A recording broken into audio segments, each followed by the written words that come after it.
Yo, what's up, everybody? I am Bradley. I have with us Coach Shane. Coach Shane, what's happening? A little disappointed. That's what's happening. Yeah. Well, do you know what they do at the Grove? They cater their damn tailgates.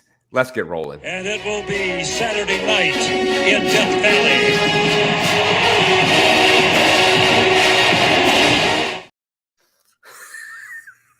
Valley. Bro, I can't even, okay? 711 yards. 711 yards. That's how many yards we gave up. That's a lot. You know what's funny? I got a whole notebook full of notes I took on this game, like 4 pages worth. And I just basically threw them in the trash. Look, they're not feeling great either. I mean, they won, but I mean, when they get in the film room, I mean, they gave up 637. I mean, it was just bad defense. They won. Yeah. No, I'm looking at it from they may have gotten the W, but tomorrow, if you're going to sit in those defensive meetings, I promise you, there's going to be a lot of yelling real bad about themselves. Oh my God. All right. I'm just going to throw it in here. We already got Melo saying better luck next year. Yeah. And look, that's where they were, right? They were already in that. I was just going to go for it on fourth down. We're going to go for 2. We got nothing to lose here, Man, Speaking of which, you've watched the entire game. Okay. 4th and 5 on our 40-yard line, 45-yard line, and we punt the ball with 2.5 minutes left. I mean, look, you had gotten a couple of stops, right? You held them to. I mean, at that point, dude, I don't know. Look, yeah, it didn't work out, so of course, go for it. But if he goes for it there, right, and he doesn't get it, and they go.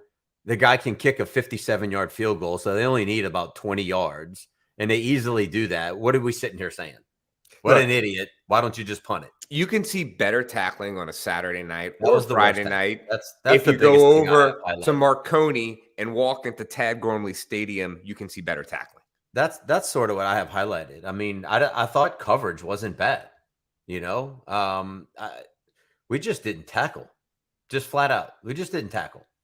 The amount of missed tackles and little plays that turned into big plays, it was bad. That's as bad of tackling as I've seen. Yeah, I mean, and you know what we're missing, in my opinion? And I went and looked. Where's the big defensive back presence? Everybody who plays is 5'11", 180. I said it on that last Judkins touchdown. It was right before the touchdown, but it was one to get them on the 1-yard line, right by the goal line. I don't even know who number 14 is. I don't really care because you know what? He's not really a star. He's not DBU. He got run over. I have never seen LSU defensive players get run over like they did constantly tonight. Lay the hit constantly. Yeah, they're all the same. I think Burns, I think is the only one who plays and he's listed at 6 feet. Yeah. I saw those one of the early touchdowns. I think it was to go up 21-7. It was like a slant over the middle. Ole Miss hits it. The dude runs 40 yards for a touchdown. And I swear to God, it looked like it was running. Ashton Stamps looked like he was jogging. Yeah, I'm telling you, if he was running, I'm beating that dude in a race, Shane. Okay, you're not, but I'm beating that dude in a race. Okay, you're not beating that dude. That dude was on the field for 9 plays of high tempo offense. Like, you're not beating that guy in a flat out race. But and I'm a high tempo his ass right off the field. All right, I appreciate that. Look, my money will not be on you, but I'll be cheering for you. Look, Melo's right? We got to go recruit better guys, right? We got to go get the guy who's 6'1", 6'2", but can still run. I mean, we just don't have that guy right now, All right, but look at this. How about this? Okay, here we go. Richard says the greatest coaching in LSU never assembled. I'm not sure what Richard means by that, but I mean, what is our defense doing? They look lost out there. I don't know, because I thought schematically we're there. I mean, how many times did we just miss the tackle? Like, it should have been a 3-yard gain, and we miss a tackle, and he's off to the races for 15. Like, What do you do? Is it's like I've been in that position. It's like throwing the wide open receivers and they drop it. Like that's not coaching. There were 2 or 3 touchdowns, specifically like that Just one where half the team was playing man, the other half the team was playing zone. That's just a blown assignment there. But like, what are we doing? What are we doing? I have never seen LSU this confused ever before. It's sort of why teams like Kiffin and they go high tempo, and it just causes confusion. You know, you don't have the time to make the right check or to make sure everybody's got the right signal. Like you've got a quick look over, get it, and line up and go. And that's why these tempo offenses do what they do. Look, it's as simple as this. We got Pizza Pocket saying, "I wish we won." I mean, yeah, buddy. I'm crying too. I wish we won. I was so pissed off. Like, look at this. We got here, Mello. Back to what you said. We need a heavily recruiting difference. And what are we doing with Perkins? The third quarter, where was Perkins? Like he wasn't on the These field. guys are gassed. You know, something I noticed in the Tulane game, and I'm not going to try to compare the games really. But they were doing a lot more substitution on the D line. Like we had no substitution. You got to get a stop to be able to substitute. Otherwise, no. But like, I don't care I don't care how you do it. Ball goes out of bounds. Like even if you just get Mason Smith off for 2 plays, like the drop off, even though it may be a little bit like him being fresh late in the game. I mean, you saw it. The 2-minute drill is the smartest thing. I mean, you still love doing that. Like everybody wants to panic 2-minute drill. Like, oh, we got to throw it. No, just run the football and gash 8, 10, 12 yards apiece. We're D-line was gashed. The same 3 dudes. I did notice we switched to an odd front when we lost number 1. I did see that at halftime. But we got a little bit more speed on the field. But in my defense, or in our defense, of talking about this, you know, why was Omar Spates on there? He missed coverages. He looked slow.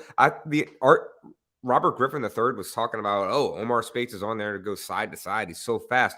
Whit Weeks looked awesome when he was in there the last 2 games.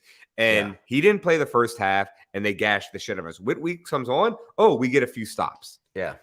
Come on. I mean, it's like they didn't have a game plan to get him back to playing speed. They just threw him in there, you know? Yeah, look, Joshua says, anyone notice Brian Kelly, coach, can never have a decent defense? And they list all the schools.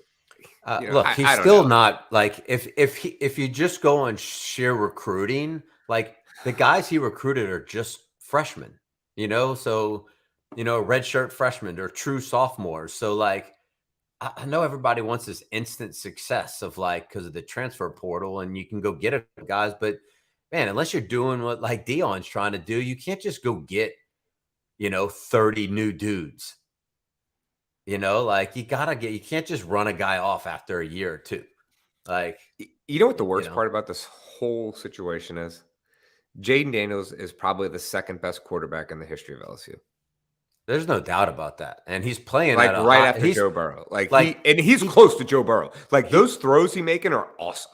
Yeah, his intellect, his decision making is at the highest I've seen, and it's just a shame that he won't have the team to do it. But at the end of the year, like you're not going to be able to look at his numbers, and I'm not just talking about yardage, I'm talking about completion percentage and all that kind of stuff. Like he's going to have Heisman worthy season, and it's just the shame that we have such an elite offense, especially now with the running game going.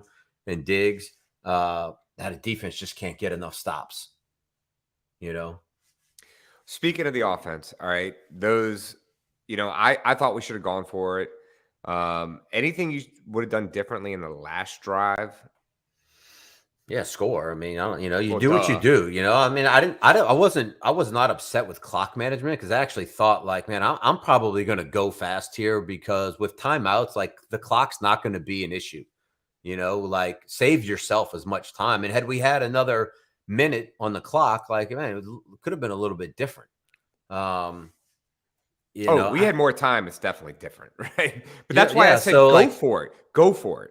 That's the other. Yeah, I can't argue against you on the plus side of the field. I'm not saying you're wrong. Well, all I'm saying is that if you go do that and they just kick a field goal to win it after getting 15 yards, the kicker had made one at Tulane for 57 yards. I mean, he's got a monster leg. So you got to play it safe. And look, you've got an SEC defense, at some point they need to make a play. But You know, let me ask you this: as a coach who's been in many a situations, many a games, okay, you're watching the game unfold. Your team is what it is in this moment, yeah, right? And if you watched how this whole game played out, our defense was not stopping them. Like if you yeah, put if you want to play the percentages, okay, like there's an 80% plus chance they score. yeah. I'm not arguing with you. Like, there's a good chance in that moment. And I'll agree with you. Like, just go for it. Like, if we can convert that, then it's over, right? You can just run it out. Yeah. You know, but man, the tackling. I just can't get over how bad it was. Is. I mean, just Look, Mello bad. says, I still feel we have the better team. You know, I mean, yeah. We have the better offense. Yeah, we have the better offense. You know, but I don't know that I agree that we have the better team. Like, the good teams find ways to win games. And I've always said this much, like, bad teams find ways to lose games. And we're just not a good team right now. We have an elite offense, but as a team, we're not great. We're not great in special teams. Like, we can't make a 50-yard field goal. I promise you, I can go out on Friday nights and find 10 schools where they can make 50-yard field goals in high school.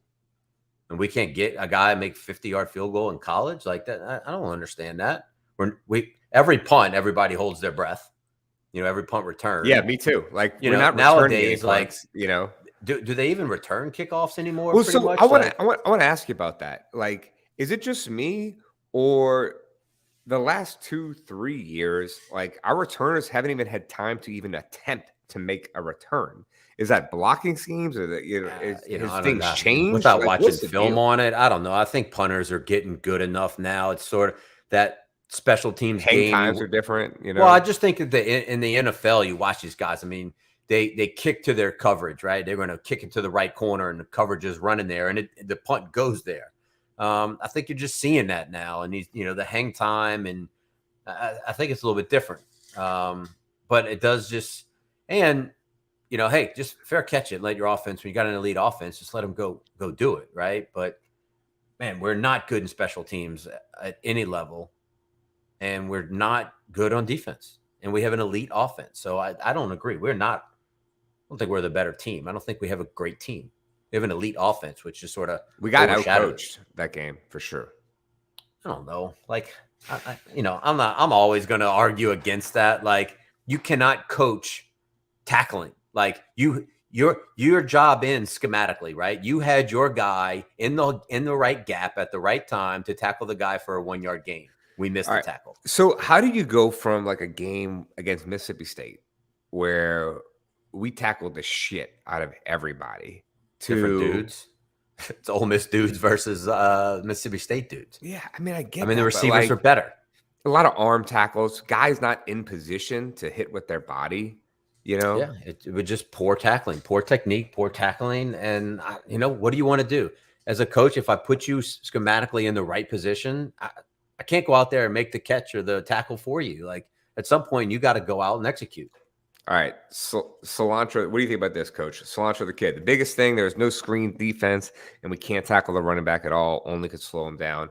No screen defense. Yeah, you're talking about those quick throws out, right? Not like the lineman out, kind of old school screen. But look, you got to pick your what do you want to die by? Right? If you come up tight to stop the screen, then they're gonna destroy you deep. I mean, the reason why the run game works so well is because we had to stay too high safety, right? That gives you enough over the top protection. As soon as you roll to one high and get that other safety down in the box to help stop the run game, then you're leaving these DBs who everybody wants to maul on an island. And now they're picking you apart one-on-one. They had the same problem. They couldn't get out of one high. And when they did, we took shots. And I mean, and you got a quarterback. Even Lane Kiffin said going in the fourth quarter, like we got a quarterback just playing at the highest level. Like, man, you can't just get in one safety, and you can't just come crowd the line, because those guys will just beat you. And now we're sitting here saying, oh well, we stopped the screen, but we got killed down the field. You got to pick when you're not elite, you got to pick your what you want to try to stop. Yeah, I thought our best defensive back tonight. I mean, Major Burns played well in the box. I thought he played well. Russian, right? LaTerrence Welch, I thought, played well. He was a I thought newcomer. coverage wise, when it was thrown downfield vertically, I thought we had pretty good coverage. Yeah, it was was a the lot underneath of stuff that turned into 30-yard 15-yard gains. slants that up the middle that turned into 40, 50 yards. Yeah. Time after time. And the other thing that, I thought it was a outlier in the Arkansas game because of KJ Jefferson and how big he is. 3rd and 15, letting quarterbacks get out of pressure and making plays.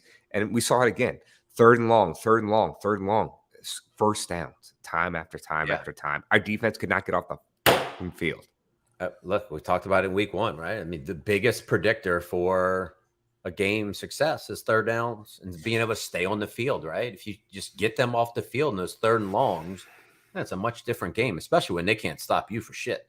Look, on a positive, it's awesome watching Jayden Daniels. Yeah, look, you know what the great thing is now? Is now you can relax. You can just sit back, enjoy the offensive show, and hope that the defense gets their shit together by next year. I mean, look, if you want to go by the mathematics of it, like everything other than a national championship, because I think even if you went out, won the SEC with 2 losses, there's probably enough undefeated teams to keep you out this year for sure.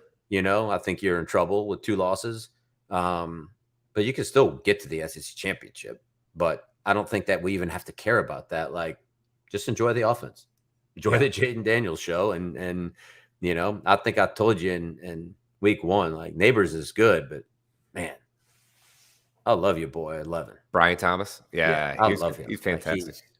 He's an NFL wide receiver. So is Neighbors. Both of them. Oh yeah, both of them are. Both of them. And look, I think if we want to do some sunshine pumping here or enjoy what we can enjoy, again, it's the progression that Jayden Daniels made from last year to this year, which bodes well. Like, I'm not happy about that 3rd and 5 play call on the second to last drive before we punted the ball back to Ole Miss, where I don't like the sprint out where we picked 2 guys to set a pick and Neighbors is the only guy in the route. Like, Jayden has been doing well all night, sitting in the pocket and either running it or finding someone. Why would we do that and limit half the field? Either get in the empty formation and get spread them out a little bit, give him some running lanes, or you run what they ran. They called it a quarterback draw, but it's a pass route concept to both sides with 2 receivers on both sides, and the running back leads up to lead block. And if Daniels doesn't like the quick pass, he can take off with the lead blocker. And I think the first time we ran it, we picked up 50 something yards on a run. Like,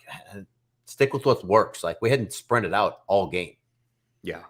That's a 2-point play. That's a 2-point play, right? Because you only need 3 yards and you can quickly get it to Neighbors. But when you need really 5.5, 6 yards to convert, you got to let it develop longer, and then shit just starts to unravel. Like, I was not a big fan of that call. I really thought that was probably the only egregious play call of the game. I didn't have a problem with anything else at any other point. Yeah. And I mean, look, the fumble Daniels running out, I thought that was a penalty. It was anybody. I don't know. Here's the thing though. Once you sort of jump, they throw all that shit out the window because now you're totally out of control and you can't ask the defender to see where you are. He's running full speed. So once you sort of leave the ground, unless you're just a missile with your hands by your side and your head down, launching 5 yards away, they're not calling it. And look, the interesting thing is, I always follow along on Twitter. I check different things in Tiger droppings. But they're like, why does Daniels put himself in that position to do that stuff? Look, that's who he is. And that's why you also got the 50-yard run. Yeah. You know what I mean? He makes that extra cut. He makes that extra little side move and turns sideways. And and by the way, the only reason we're in that game is because of Daniels. Yeah. If it's for all the Nussmeier if you have bad quarterback play, you just got hammered 50-14. It's not even close. And look, we're down 14 on the road. You had every opportunity to just say, oh well, right? They just hit us in the mouth and we can't stop them. Oh well, but it's a 3-point game at halftime. You come right out, you take the lead. You just needed one more stop. Couldn't get it, or one more conversion. Yeah, either one. All right. What's the outlook for the rest of the year? Enjoy the offense. Stop getting mad if we lose. Yeah. Right. You know, like there's no have a beer, a nice whatever your drink of choice is, and enjoy the offensive show. Like these guys don't come along that often. You know, like it's special. You've got 3 playmakers that are outstanding. You have a tight end that's good. He's young, and you got a running back who can punish you. All right. Now, our illustrious producer titled this show, Brian Kelly should be on the hot seat. He's Yes or not. no? No, All right. no. But like It's for too real early. You though, don't make a what's move. your outlook on him though? Here's my answer to all of those people who always want to put people on the hot seat. Go tell me who you're going to get first. I'm Don't with you on just that. fire dudes and then be like, "Oh, we're going to have a coaching search." Like, you better have a dude in place. So what is the deal? Like, where are our dogs? Like, did O really leave the cupboard that bare to where, Yeah, you know, I we have mean, no defensive dogs? from what I understand, like, O just went into party mode, right? You know, and it's like, sure, LSU we recruited well, but like, man, you cannot take a day off. You can in recruiting. I mean, you take a day off, like some other school is getting your guy.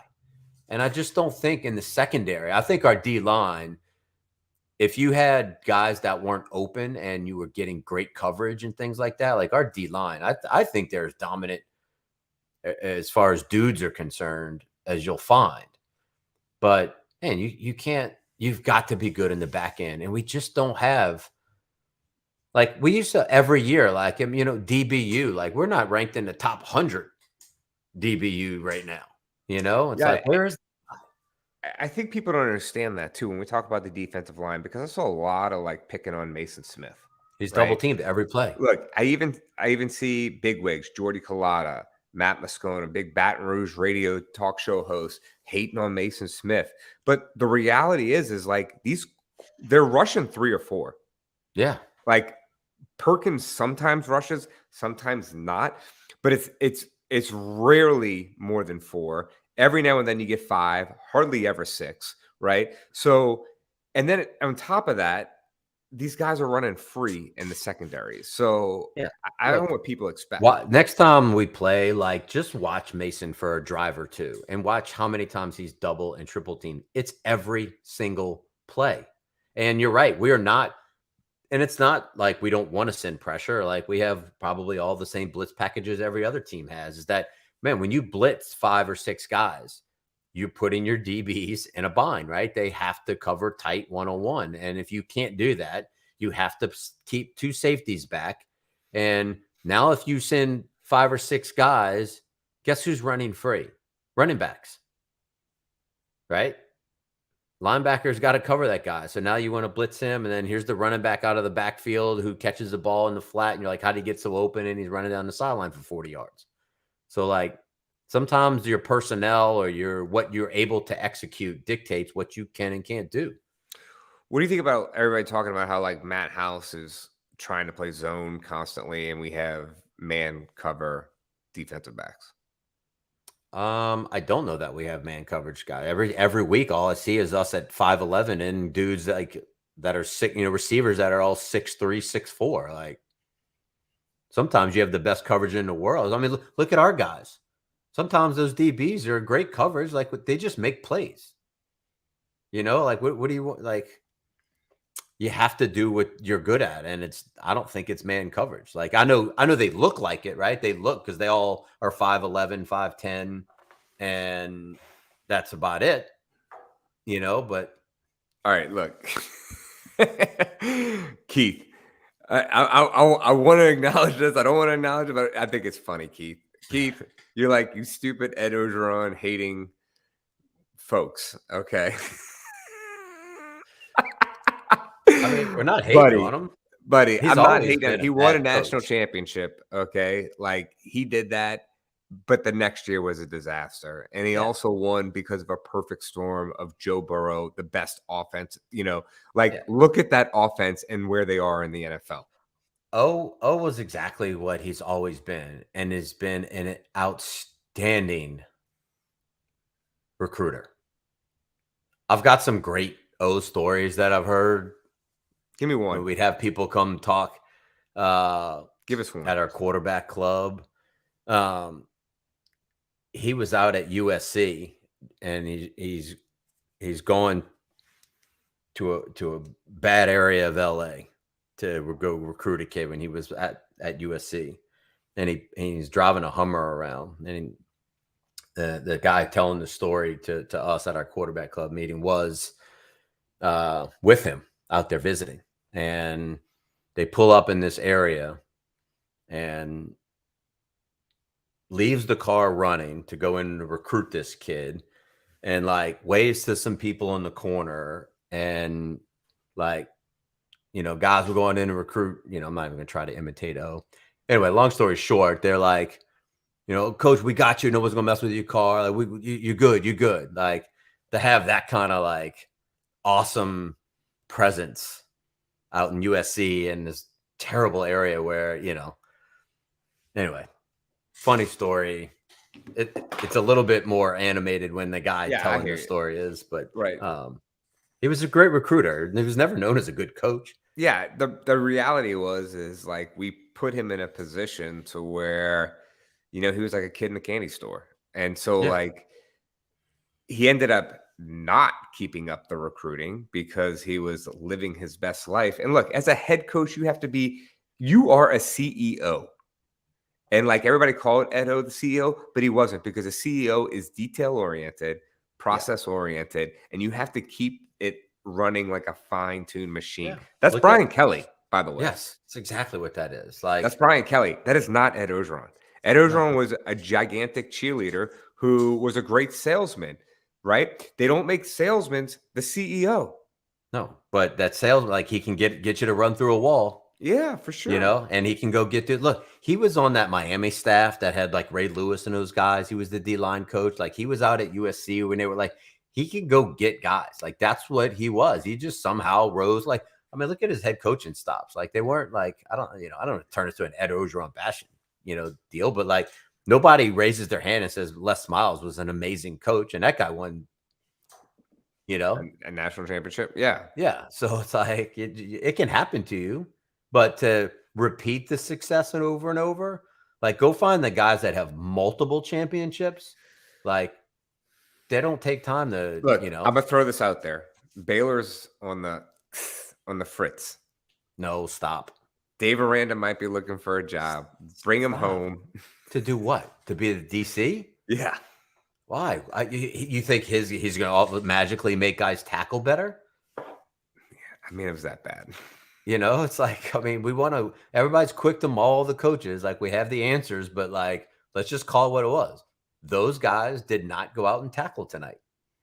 Yeah. So I guess that goes to a bigger point is like, this is what happens when your team is made up of mostly, or in this particular instance, the defensive levels 2 and 3 transfer portal. Omer Spates is transfer portal. Okay. Most of the defensive backs, including safeties, are transfer portal.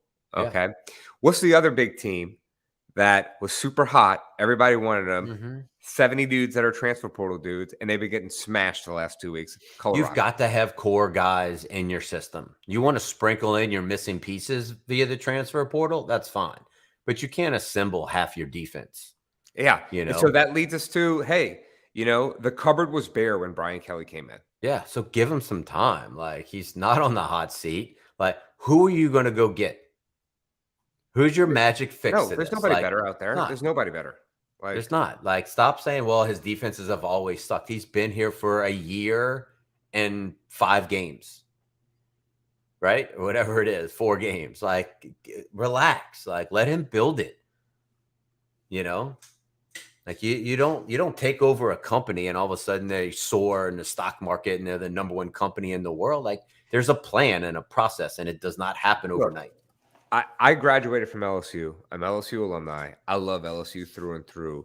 There is a large contingent of LSU fans out there that are dumb as hell. Okay, that's every fan base. Okay, I'm tired of seeing it. Okay, enjoy football. All right, it is what it is. If you watch college football today, Georgia almost lost to Auburn. Okay, they were lucky they got out of there. All right. They'll lose. They're not. I don't think their quarterback play. Right. Auburn's beaten. I mean, Alabama's beating Mississippi State right now by 7. They just Yeah. soared back into it, and that's the great Nick Saban. Like, teams lose. College football is not what it was 5 years ago. There's more parity across the board. Yeah. Okay, everybody needs to wake up and just going undefeated every year does not equal joy. Actually, Stop. it does. No, actually, that does. It does. It does. Actually, You're right. it It is fun. It is fun. Actually, not losing is exactly what Yeah, I mean, I'm joy pissed off, is. but No, I know what you're I'm saying. getting Like, ready to go and have some beers out on the lake right now. it's just look, it's hard, right? You can't I don't think people grasp how hard it is to win on the road in the SEC against teams that like Lane Kiffin is he's just wildly known. He's an elite play caller. He's got an elite offense. Like, they're the number 2 offense in almost every category right behind us, and you just saw it tonight. Like, we have a bad defense, and I don't think it's anything schematically on either side of the ball. All right. So speaking of for next year, can that be fixed for next year? Yeah. I mean, you've got to recruit those guys. You've got to go out and get, you've got to look at who you play. What do their receivers look like? And then you got to go recruit those guys, right? The 6'2", the 6'3" guys that can battle one-on-one with these guys and come up and tackle. We just don't. You cannot live on 5'9", 5'10", 5'11" guys. I'm not saying you need those guys, right? But you've got to have a couple of guys that can come up and hit and tackle, and it's a sure thing, and then, but you got to go get them. You've got to go recruit those guys, and the answer is not to go get 5 new dudes in the transfer portal. Yeah, I'm with you. That's just not it. Well, I'm gonna look. I texted my dad in the middle of this game, some point, and I was like, I would take Jayden Daniels over Derek Carr right now on the Saints. No, you wouldn't. Yes, I would. That's times so 1,000. Come on, man. That's yes, so dumb. That's like saying me? you would take Joe Burrow right now over that, and I'm saying you would, but like when he was in college, like he's not like he's destroying the NFL. Like that's a whole different deal. That's a whole different deal. I'm gonna say it I know right people now, want to believe this, hold but me there's to not. it. 2 years from now, Jayden Daniels is gonna be better than Derek Carr in the NFL. That's so team oriented. Like, he could go to the best team and then have dudes around him. Like, look, you're one of those people who thinks like the worst NFL team could get beat by the best college football team. No. So I'm just tired of watching Derek Carr not step up in the pocket. Okay, that's it. All right, but don't say that Jayden Daniels is going to. Jayden Daniels steps up in the pocket. Yeah, then he runs, and you know what you're not doing in the NFL like that? Oh, you're not running in the NFL. Yeah, he's getting killed. Yeah. He's getting absolutely killed. Yeah, anybody heard from Lamar Jackson this season? I don't think so. Yeah, exactly. Look, I know. Look, he's special. There's no doubt about it. All right. Any final thoughts? I don't know. Yeah, just relax now. Like, it's like you're kind of eliminated from the big picture. So if you can get to the SEC championship from here, great. But just sit back and enjoy every game. Put it on in the background, have some people over, kind of watch it. Yeah. When the defense is on the field, go do something else. When the offense is there, enjoy the show. Like, it's that time of year. I'd be remiss if I didn't bring this up for my final thoughts. My girlfriend has been saying this for 2 years now. Stop wearing horizontal stripes on the coach's shirts. It makes you guys look terrible. I have such little LSU gear. Talking about the shirt you have on? No, not me. My shirt looks good. But like the coach is wearing a horizontal like golf stripe. This is like one block. There's like a color block. But like the coach is wearing tons of it makes you look fat. Now, I'm going to give a shout out to Coach here. Because when Coach was at Riverside, didn't you choose the coach's uniforms? Yeah, from Riverside on, I was always in charge of that. Like, if we And were so, gonna, like, I always thought if you felt good and you looked good, you Yes. felt good, you played good. Well, somebody needs to decide the LSU coaches' uniforms because they look like The trash. problem at that level is there's so much gear in the equipment room to choose from that, like, I don't know how they.